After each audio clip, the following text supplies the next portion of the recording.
پێم وایە یەکێتی لەسەر ئاستی پۆست و پلا زەرمەند نەبوو لێ ڕێکەوتنامەی استراتیژی. منطقیە یەکێک بڵێت یەکێتی بۆ ئیتفاقی استراتیژی کردووە بۆ بەقوتکردنی خۆی بۆ لەبەرووی هێزێکی زەبەلاحی وەکو کاک نەوشیروان مستەفای لێ پێزیابۆتەوە.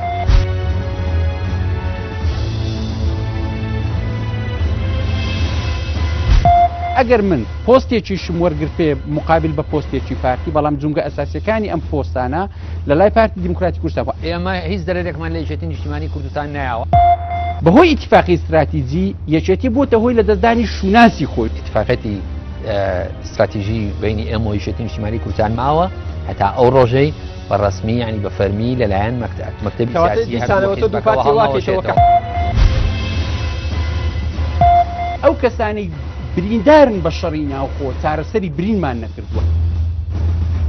خەڵکەیە 10 ساڵ لای پارتی گیراوە 10 ساڵ لای یەکێتی گیراوە تاوێتە 1 دینارمان قەرەبوو نەکردوێتەوە. ئەگەر یەکێتی و پارتی دیسانەوە حکوومەت پێک بێنەوە بەبێ لایەنەکانی ئۆپۆزیسیۆن پێت وایە ڕۆح بە بەرداکردنەوەی ئەو ڕێکەوتنامە استراتیژیەیە؟